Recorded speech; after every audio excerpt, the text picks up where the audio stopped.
Ya, kita sudah tiba di segmen kelima nih. Udah terakhir ya segmen Kak terakhir ya? dong. Aduh, sayang banget ya kalau boleh sampai berapa segmen gitu. Iya, sampai 10, 5 aja Kak. Oke, nanti kita jumpa-jumpa lagi kita, insya Amin. Allah dalam program yang lain mungkin. Iya, amin. Oke, di segmen 5 ini ya, saya pengen tanya mengenai time manajemennya Kak. Kan ya kita kenal lah Kak Aida ini sangat aktif, mobilitasnya sangat tinggi ya, di karir, kehidupan sehari-hari, di rumah tangga, sosial ya, dan pasti juga punya me time. Itu gimana semua ngebagi waktunya Kak itu? Apa ada di jadwal kayak roster kayak anak sekolahan kayak gitu? Tadinya Senin, bikin kayak Selasa, gitu, Rabu Kak. jam dan sekian? Tadinya aku bikin begitu, Iya, iya. tapi lama-lama kok keteteran juga gitu ya. Jadi akhirnya aku sesuaiin aja deh. Gitu. Jadi yang pagi itu harus ngapain, harus masak dulu. Itu benar-benar sampai dalam 1 minggu itu aku udah punya schedule. Jadi hari Senin sampai Kamis itu benar-benar di rumah, di rumahku di Tanjung. Kalau udah Kamis ke Minggu itu aku ke rumahnya Mama.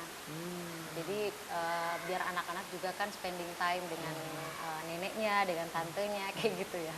Padahal sebenarnya titip dulu. Iya. Kan biasanya kayak gini Kak ya. Biasanya jadi schedule nih, tapi kan ada kan dadakan kayak job MC kan, terus tiba-tiba jadi moderator. Itu gimana eksekusinya? Apa berat gak sih atau gimana? Kadang-kadang ada misalnya pesta saudara kandung, terus udah nge-DP nih atau gimana kan? Itu kan kadang dilema gitu kan, kayak gimana tuh?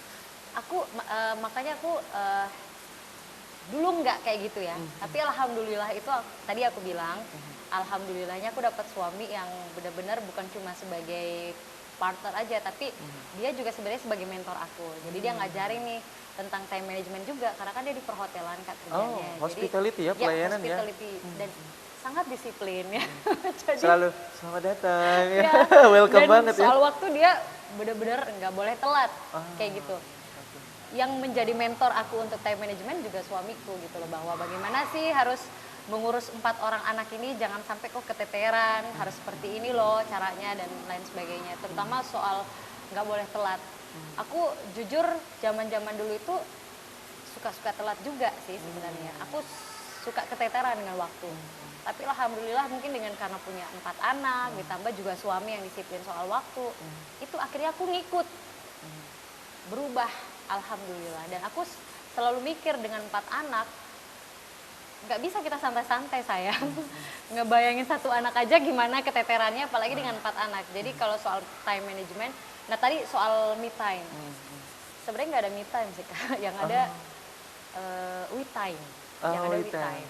Dengan anak-anak, dengan suami. Tapi cara aku untuk bisa tetap waras menjalani kehidupan. Kalimatnya ngeri pemirsa, waras. Adalah dengan menyempat-nyempatkan, misalnya gitu ya. Kadang kalau lagi dalam 1 harian itu lagi hektik banget dengan anak-anak, dengan pekerjaan, aku sempetin untuk ambil headset, denger lagu favorit di HP dan aku nyanyi-nyanyi. Gitu sih cara-cara me time kecil-kecilan. Tapi kalau yang benar-benar lama-lama di salon, nongkrong sama temen-temen, aduh enggak. Jadi dalam 1 tahun itu mungkin paling dua kali doang, 2-3 kali nongkrong lama-lama. Gak ada lagi. Untung soalnya, saya dapat waktunya ya hari ini iya, nongkrong. alhamdulillah. Ini kita hitung nongkrong. Iya, nongkrong. Sekalian aja, sekali dayung Iya, ya. bener. Dan aku satu lagi catatannya. Aku tuh selalu sharing ke ibu-ibu, teman-temanku, wanita-wanita milenial untuk selalu menyusui anaknya. Karena aku termasuk orang yang bisa melahirkan normal 4 orang anak ini, kemudian menyusui mereka sampai 2 tahun. Gitu. Hebat dong ya, Iya. Masya Allah.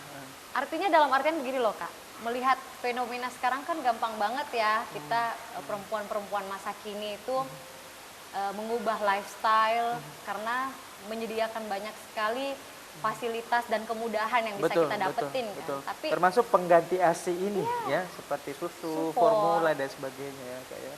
karena persoalan mobilitas kita yang tinggi sehingga menyulitkan kita untuk menyusui, jangan. Jadi perempuan tuh benar-benar harus yang punya prinsip, harus yang punya kekeh gitu loh. Ya.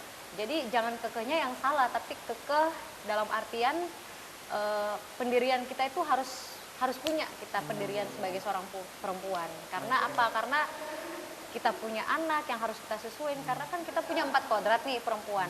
Aku selalu ngomong kayak gitu, kita punya 4 kodrat. Kita menstruasi, perempuan itu menstruasi, perempuan itu hamil, menyusui, dan melahirkan. Di luar dari 4 kodrat ini, perempuan bisa melakukan hal itu. Gitu. Jadi kita selesai dulu nih, perempuan terutama yang sudah menikah, selesaiin dulu tuh persoalan melahirkan, persoalan menyusui dengan baik. Setelah itu baru keluar. Oke, sangat untuk menginspirasi. Sangat gitu. paripurna. Jadi aku dalam artian kayak gini, aku percuma menginspirasi orang tentang perempuan itu harus begini, seorang ibu itu harus seperti ini. Tapi aku sendiri nggak selesai, Kak. Dalam artian aku tidak menjadikan momen menyusui itu selama 2 tahun. Percuma dong aku ngomong ke orang lain, campaign tapi campaign ke orang lain, tapi aku sendiri misalnya gagal di proses menyusui. Betul. Aku selalu keteteran dengan kayak gitu. Jadi cara aku menginspirasi orang lain tuh aku harus selesai dulu dengan diriku, baru aku menginspirasi orang lain. Wah, luar biasa. Selanjutnya nih, apa sih harapannya Kak Aida ini ke depan, baik itu secara untuk diri sendiri, untuk keluarga, dan untuk orang-orang tercinta seperti sahabat-sahabat, relasi dan sebagainya, Kak. Oke. Kemarin aku sempat ada satu pertanyaan, ada yang tanya ke aku, Kak, gimana sih cara menjadi seorang? Karena kan aku lagi gencar banget bicara tentang women's empowerment. Okay. Bagaimana sih caranya menjadi seorang perempuan berdaya? Itu dimulai dari sekarang. Jadi jangan pernah berpikir bahwa menjadi perempuan berdaya itu nanti pede setelah menikah, Pak. Nanti pede setelah melahirkan, Kak, gitu, dengan ada anak. Justru sekarang waktunya. Jadi saat kalian 14 tahun, 15 tahun, masih remaja, masih kuliah, saatnya kalian untuk menciptakan diri kalian dan mempersiapkan diri kalian ke stage berikutnya. Dalam artian ya perempuan itu, Kak, kalau sudah menikah nih istilahnya, itu kakinya sudah mulai terikat satu dan nggak bebas. Gitu. Udah terbatas. Betul. Ya, kayak gitu. Nah, ya, dengan keterbatasan semua itu, dengan misalnya ujian demi ujian yang akan terjadi dalam pernikahan, kalau kita nggak belajar mulai dari sekarang, di masa kita masih remaja, di masa kita muda, itu nggak akan menciptakan manusia atau seorang perempuan yang luar biasa ketika mereka sudah menikah dan punya anak di masa depan. Gitu. Oke, terakhir nih Kak, pesan-pesan untuk wanita-wanita yang ada di luar sana, terutama di Sulawesi Selatan, untuk bisa menginspirasi seperti Kak Aida ini, apa pesan-pesannya? Silahkan. Oke, yang pasti be yourself. Jangan pernah mau menjadi orang lain. Cukup jadi diri Anda sendiri, jadi diri kalian sendiri, dan jadilah the best version of you. Gitu. Jadi Kak, aku merasa aku ada yang kurang dengan kehidupanku sekarang. Coba deh kamu cari lagi gitu loh. Apa yang kurang dan jadikan kekurangan itu sebagai sesuatu yang bisa istilahnya menunjang potensi kamu pada saat itu gitu loh. Jadi kita perempuan pasti akan selalu menemukan bentuk baru lagi dalam kehidupan kita gitu loh. Dan pesan aku pokoknya tetap jadi diri sendiri aja, semangat aja. Karena kita adalah perempuan, pilihannya cuma 2, Kak.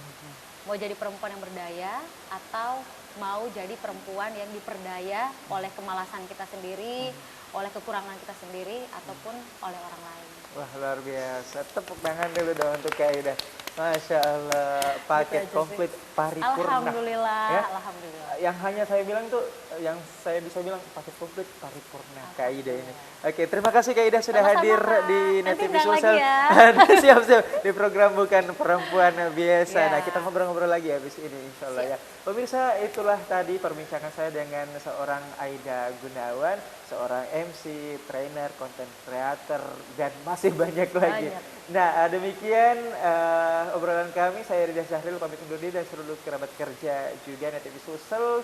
Assalamualaikum warahmatullahi wabarakatuh dan sampai jumpa dalam Bukan Perempuan Biasa selanjutnya. Bye.